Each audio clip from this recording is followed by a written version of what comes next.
सर्व पत्रकार मित्रांचे या ठिकाणी स्वागत करतो। आपल्या सर्वांना माहिती आहे की माननीय पंतप्रधान नरेंद्रभाई मोदी यांच्या नेतृत्वाखालील केंद्र सरकारला अलीकडेच 11 वर्ष पूर्ण झाली आणि भारतीय जनता पार्टीच्या वतीने या 11 वर्षातला जो संकल्प से सिद्धीचा प्रवास आहे त्याचप्रमाणे सेवा सुशासन आणि गरीब कल्याणाची 11 वर्ष म्हणून आपण त्याचा उल्लेख करतो। या संदर्भातलं जे काही 11 वर्षातलं काम आहे त्या अनुषंगाने आपल्या सगळ्या पत्रकार बंधूंना संबोधित करण्यासाठी आपले पालकमंत्री सन्माननीय नितेश राणे या ठिकाणी उपस्थित आहेत। ते आपल्याला संबोधित करतील। त्याचबरोबर व्यासपीठावर या अभियानाचे संयोजक ज्यांना म्हटलेलं आहे ते मनोज रावराणे आहेत, लखमराजे भोसले सहसंयोजक आहेत, महिला मोर्चाचे श्वेताताई या ठिकाणी उपस्थित आहेत, युवा मोर्चाचे संदीप मिस्त्री आहेत, आमचे समीर नलावडे, प्रियंका चाळसकर, डॉक्टर मिलिंद कुलकर्णी आणि आमची सगळी नामदेव जाधव अशी सगळी पदाधिकारी मंडळी या ठिकाणी उपस्थित आहेत। मी पुन्हा एकदा तुमचं सगळ्यांचं स्वागत करतो आणि सन्माननीय पालकमंत्री साहेबांना विनंती करतो की आपल्याला संबोधित करा। नमस्कार। भारतीय जनता पक्षाचे आमचे जिल्हाध्यक्ष सन्माननीय प्रभाकर सावंतजी,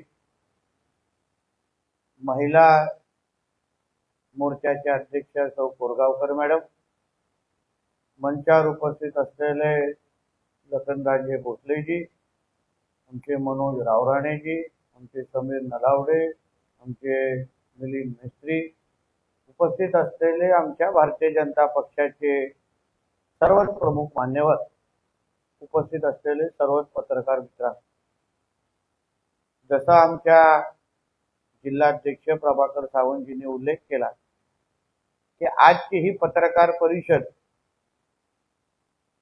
देशाचे यशस्वी पंतप्रधान आदरणीय मोदी साहेबांच्या 11 वर्षाच्या पूर्ण कारकिर्दीवर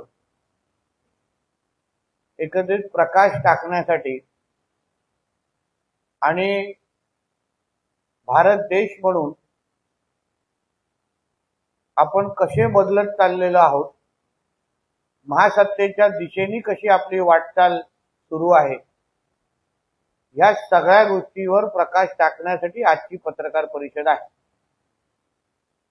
मोदी साहेबांचे 11 वर्ष हे विकसित भारत, आत्मनिर्भर भारत आणि संकल्प ते सिद्धी या मंत्रांनी हा कालखंड ओळखला जाणार आहे।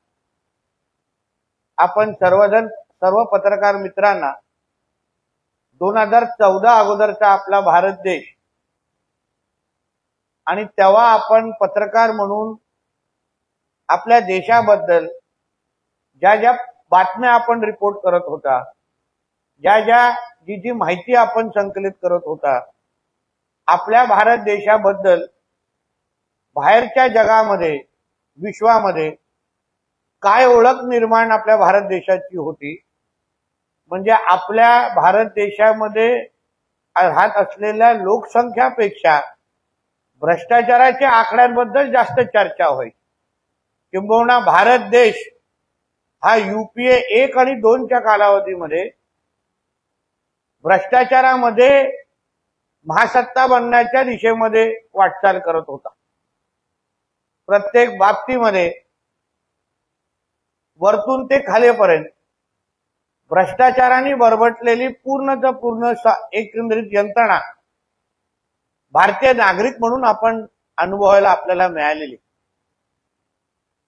आणि 2014 पासून ते आतापर्यंत आज 11वा वर्ष जेव्हा आपण सगळे अनुभव घेतोय, तेव्हा आपण भारतीय नागरिक म्हणून आपल्या प्रत्येकाला अभिमान वाटेल की आज भारत देशाकडे बघणाऱ्याचा जो दृष्टिकोन आहे, जगामध्ये आपली प्रतिमा जी आहे ती मोदी साहेबांच्या नेतृत्वाखाली असलेल्या भारतामुळे पूर्ण पद्धतीने बदललेली आहे। आज जगामध्ये किंवा जागतिक राजकारणामध्ये भारताची दखल घेतल्याशिवाय अशी एकही घटना होत नाही, अशा पद्धतीचा अनुभव आपल्याला मिळतो। मग रशियन युक्रेनचं युद्ध असो, अमेरिकेमध्ये जे काही घटना असो, किंवा लहान काही देशाचे जेव्हा राष्ट्रपती मोदीजींना भेटतात तेव्हा पाय पडून किंवा वाकून किंवा नमस्कार करून जो काय आदर व्यक्त करतात तीच आपल्या नवीन भारताची एक ओळख झालेली आहे आणि ह्याचं सगळं श्रेय सन्मान्य मोदी साहेबांच्या नेतृत्वाखाली आहे। शेवटी नेतृत्वामुळेच आपल्या भारताची आपल्या देशाची एक प्रतिमा तयार होत चाललेली आहे। असंख्य महत्वाचे निर्णय म्हणजे ज्या निर्णयामुळे सामान्य ते सामान्य नागरिकांच्या आयुष्यामध्ये परिवर्तन होणं, आपल्या देशाच्या दरडोई उत्पन्नामध्ये वाढ असो, जीडीपी मध्ये वाढ असो, किंबहुना आता काही आठवड्या अगोदर आपण सगळ्या जणांनी वाचलं असेल की आज आपला भारत देश जपानच्याही पुढे जाऊन आज आर्थिक सत्तेमध्ये 3 क्रमांकावर येऊन उभा राहिलेला आहे। आणि ज्या दिशेने आज आपले मोदी साहेब चाललेले आहेत, ज्या गतीने मोदी साहेब चाललेले आहेत, तर मला विश्वास आहे की 2029 पर्यंत आपण निश्चित पद्धतीने पहिल्या 2 क्रमांकावर असू असा विश्वास मोदी साहेबांच्या नेतृत्वावर आपला प्रत्येकाचा आहे। असंख्य महत्वाचे निर्णय, असंख्य महत्वाच्या योजना ह्या मोदी साहेबांच्या नेतृत्वाखाली आपल्याला सुरू होत असताना आपल्याला दिसलेले आहे। म्हणजे आपल्याला आठवत असेल की 2014च्या अगोदर भ्रष्टाचाराच्या निमित्ताने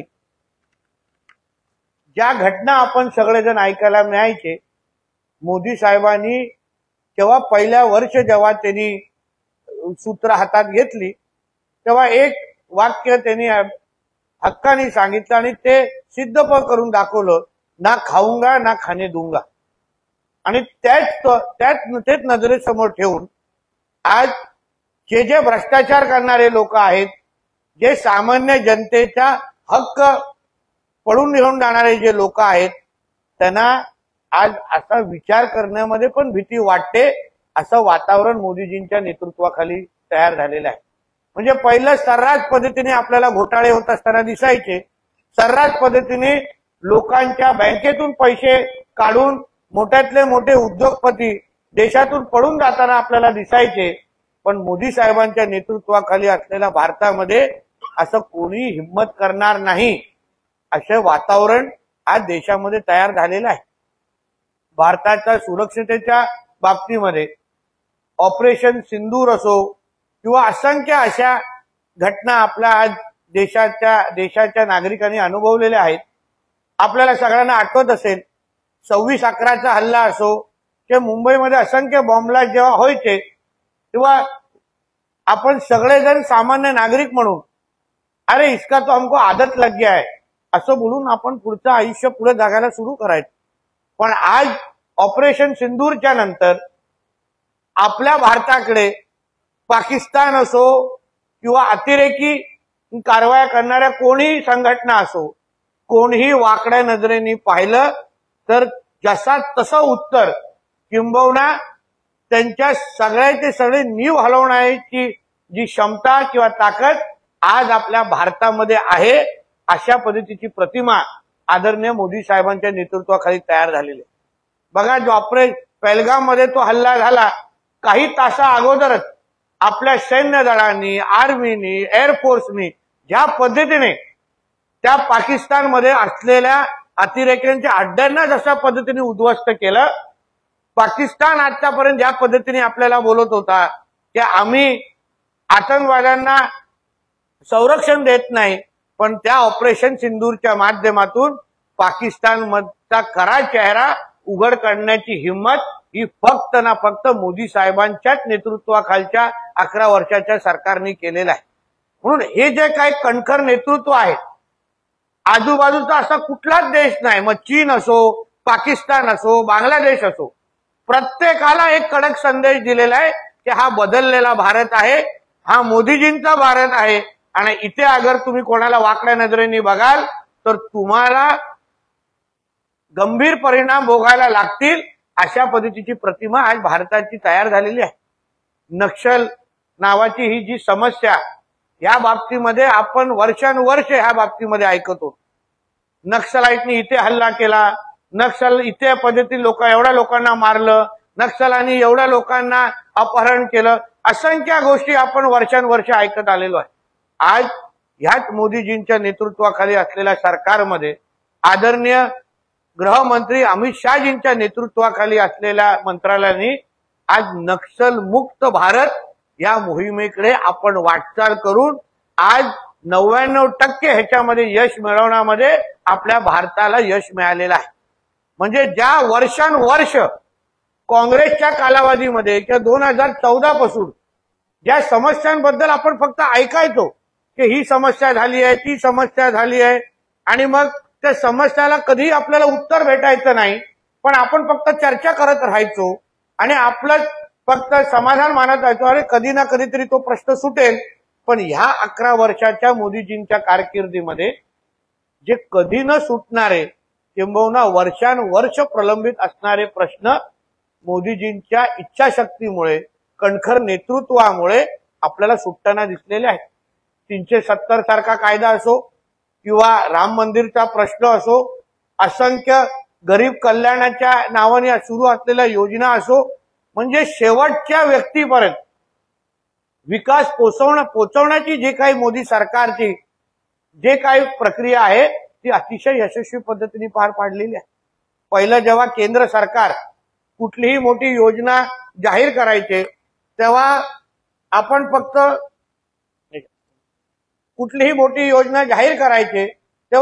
फक्त योजनाचे पैसे कधी येणार किंवा योजनाचे पैसे ह्या पक्षांनी खाल्ले, त्या मंत्र्यांनी खाल्ले, असं फक्त आपण ऐकत बसायचं. पण मोदीजींच्या कारकिर्दीमध्ये डायरेक्ट ट्रान्सफर म्हणजे योजनाचे पैसे हे थेट अकाउंटमध्ये येण्याची जे काही अनुभव शेतकऱ्यांना, कामगारांना, महिला भगिनींना आणि असंख्य विविध योजनांच्या अंतर्गत असलेल्या वर्गाला जो अनुभव घ्यायला मिळालेला आहे तो आपल्या भारत देशाने 2014च्या अगोदर कधीही बघितलेला नव्हता. असंख्य महत्वाच्या योजना माता भगिनींसाठी, शेतकऱ्यांसाठी, आज आपल्या देशातला शेतकरी सक्षम झाला पाहिजे, आर्थिक समृद्ध झाला पाहिजे, यासाठी महत्वाच्या योजना आज मोदीजींच्या सरकारच्या अंतर्गत आज सुरू आहे आणि ते यशस्वी पद्धतीने पार पडत आहे.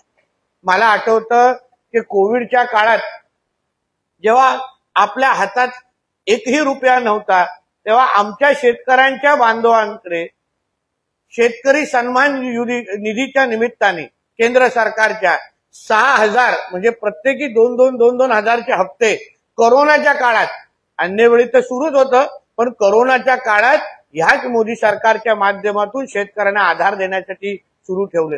गोरगरीब लोकांना जेव्हा कोरोनाच्या काळात आणि अन्य संकटामध्ये जेव्हा अन्न आणि धान्याची प्रश्नचिन्ह निर्माण झाला तेव्हा मोठ्या प्रमाणामध्ये आपल्या सामान्य जनतेपर्यंत मोफत अन्न देण्याचा निर्णय, क्रांतिकारी निर्णय हा आदरणीय मोदीजींच्याच माध्यमातून झालेला आहे.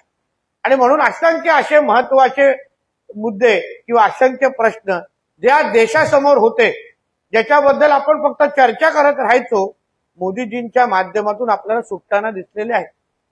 आज ज्या पद्धतीने विविध क्षेत्रामध्ये आपण विकास होत असताना दिसतोय, आज रोजगार या क्षेत्रामध्ये एवढ्या मोठ्या प्रमाणामध्ये आज वाढ होत असताना दिसत आहे, मोठ्या प्रमाणामध्ये नोकऱ्या उपलब्ध आहेत, नवीन नवीन उद्योग धंदे हे आपल्या भारताकडे येत आहेत. आज आधुनिकतेच्या बाबतीमध्ये आपला भारत देश आज अन्य देशांच्या तुलनेत आणि स्पर्धेमध्ये मोठ्या प्रमाणामध्ये उतरलेला आहे. आज फेसबुक असो, ऍपल असो, मोठ्यातली मोठी कंपनी त्यांना आपला कारखाना लावायचा असेल तर अमेरिकेच्या अगोदर आता भारताचा विचार करतात. हीच आपल्या मोदीजींनी कमवलेली विश्वासार्हता आहे. आणि म्हणून ह्या सगळ्या जे 11 वर्षाच्या कारकिर्दीमध्ये समाजाचा असा कुठलाच घटक नाही ज्याच्या मन जिंकण्याचं काम आदरणीय मोदीजींनी केलेलं नाही. प्रत्येक वर्गाला न्याय कसा द्यायचा, प्रत्येकाला बरोबर घेऊन कसं चालायचं हे आदरणीय मोदीजींनी आपल्या 11 वर्षा कारकिर्दीमध्ये अतिशय यशस्वी पद्धतीने केलेलं आहे.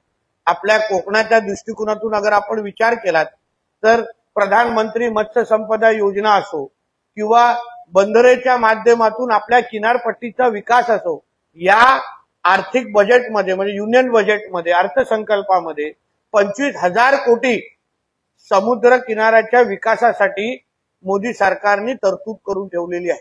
सागरमालासारखे असंख्य महत्वाच्या योजना ज्याच्यामुळे आपला पूर्ण किनारपट्टी आज मोठ्या प्रमाणामध्ये विकसित होत असताना आपल्याला दिसतंय. म्हणजे म्हणून तुम्हाला सांगितलं कुठला असा एक क्षेत्र नाही ज्याच्यामध्ये मोदीजींनी आपल्याला समाधान दिलेलं नाही. व्यापारी वर्गामध्ये पण जीएसटीच्या संदर्भात निर्णय असो, असंख्य महत्वाचे निर्णय घेऊन आपल्या सामान्य व्यक्तीला आर्थिक समृद्ध आणि आधार देण्याचं काम आदरणीय मोदीजींच्या माध्यमातून झालेलं आहे. आणि म्हणूनच मोदीजींचे 11 वर्षचा जो प्रवास हा प्रत्येक भारतीयासाठी अभिमान वाटण्यासारखा आहे. आपण आज भारतामध्ये राहणं हे आपल्यासाठी जे कौतुकाची जी बाब झालेली आहे. आज आम्ही मंत्री म्हणून, लोकप्रतिनिधी म्हणून जेव्हा दुसऱ्या अन्य देशांमध्ये जातो आणि आज तिकडचे जे अँबॅसेडर आहेत, दूत आहेत, ते जेव्हा आम्हाला भारताच्या बदललेल्या प्रतिमेबद्दल बोलतात की 2014 अगोदर जेव्हा पंतप्रधानांबद्दल, तेव्हाच्या पंतप्रधानांबद्दल होणारी चर्चा आणि आताच्या आमच्या मोदीजींबद्दल होणारी चर्चा याच्यामध्ये जमीन आसमानचा फरक झालेला आहे. हा अनुभव तेच स्वतः आपल्या लोकांना सांगतात. आणि म्हणून आमचा भारत देश हा तरुणांचा देश म्हणून आपण ज्या पद्धतीने ओळखतोय, मला विश्वास आहे आदरणीय मोदीजींच्या नेतृत्वाखाली आमचा भारत देश हा महासत्ता निश्चित पद्धतीने बनेल. हा विश्वास या निमित्ताने मी व्यक्त करतो. इथेच थांबतो. धन्यवाद.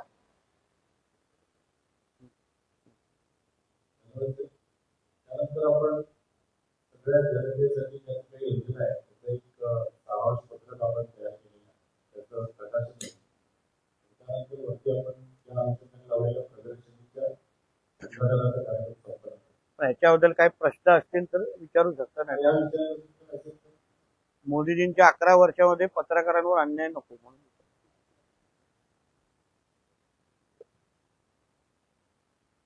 बरोबर ना?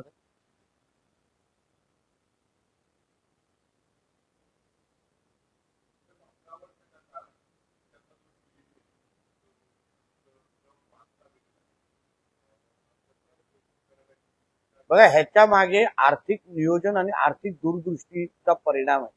आपल्या देशाला महासत्ता किंवा आर्थिक महासत्ता बनवण्यासाठी कुठल्या कुठल्या क्षेत्राला प्रोत्साहन द्यायची गरज आहे, ज्याच्यामुळे रोजगार वाढेल, आपल्या देशामध्ये गुंतवणूक वाढेल.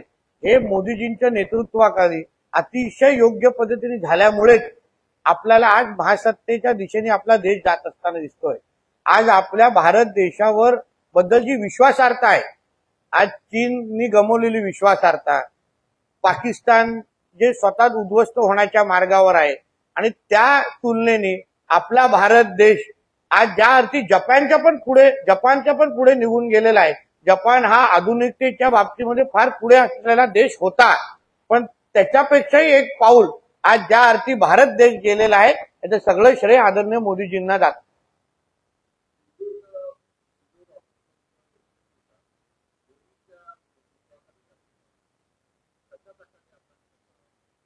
बघा, सिंदूरचं महत्व आपल्या हिंदू संस्कृतीमध्ये वेगळं आहे आणि फार महत्वाचं आहे. जेव्हा आमच्या माता भगिनी ज्या काश्मीरच्या त्या घटनेमध्ये आपल्या भावना व्यक्त करत होत्या, तेव्हा त्यांनी विश्वास व्यक्त केला की हमारे भाई मोदी जी इसके बारे में हमको जरूर न्याय देंगे. आणि मोदीजींनी खऱ्या अर्थाने कुटुंब प्रमुख म्हणून, ते आपल्या देशाचे कुटुंब प्रमुख आहेत, आणि कुटुंब प्रमुख म्हणून त्यांनी त्यांच्या भावना ओळखल्या आणि त्याच पद्धतीचं चोख उत्तर आतंकवाद्यांना दिलेलं आहे. पाकिस्तानचा खरा चेहरा दाखवलेला आहे की तुम्ही आतंकवाद्यांना अगर श्रेय देत असाल तर हम तुम्हारे घर के अंदर घुस के तुम आतंकवादियों को खत्म करेंगे. हा कडक संदेश हा मोदीजीने ऑपरेशन सिंदूरच्या माध्यमातून दिलेला आहे.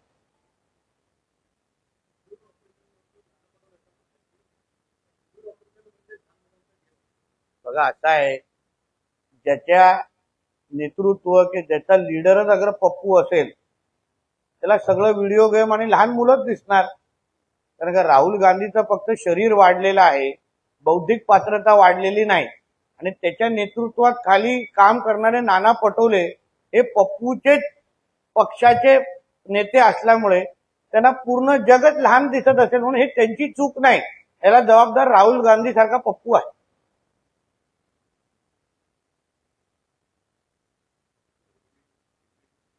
बोलिए.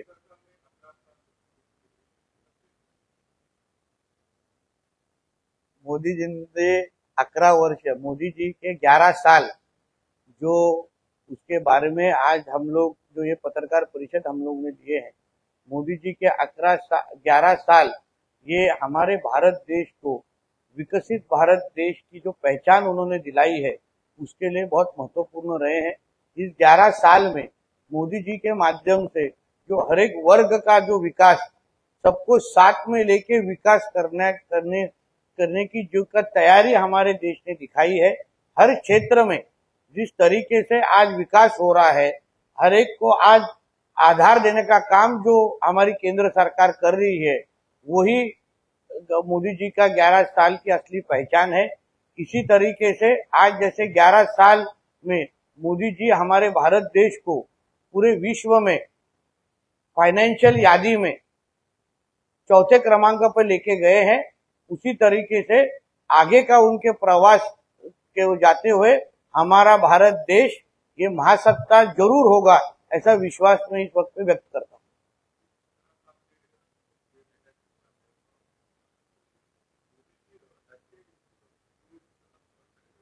देखिए, 2014 के पहले जब भी हमारे देश में आतंकवादी हमले होते थे, तभी उस वक्त की कांग्रेस की सरकार किसी भी तरीके का जवाब देते नहीं थे. हमको ये कहा जाता था कि इसकी आदत डाल दो, मगर 2014 के बाद मोदी जी के लीडरशिप में जो भारत देश है, उन्होंने जब भी हमारे इधर आतंकवाद हमला हुआ है उसका करारा जवाब दिया है.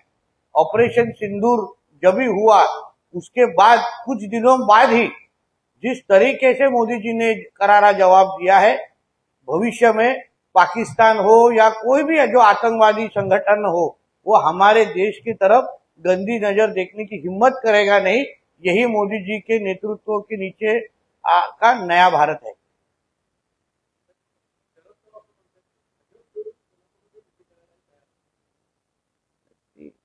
असं आहे ना की पवार साहेब काय म्हणतात काय नाही म्हणतात, आता त्या गोष्टीवर चर्चा करणं हे योग्य नाही. कारण का पवार साहेबांचे मित्र हे सगळ्याच पक्षामध्ये आहेत, म्हणून कोणी कधी कोणाबरोबर युती करावी ती शेवटी पवार साहेबांचा तो निर्णय आहे. आणि अजितदादांनी जो योग्य निर्णय आमच्यावर येण्याचा ठेवलेलाच आहे, घेतलेलाच आहे. म्हणून एक पवार आमच्या बरोबर असल्यामुळे दुसऱ्या मोठ्या पवारांची आम्हाला चिंता नाही.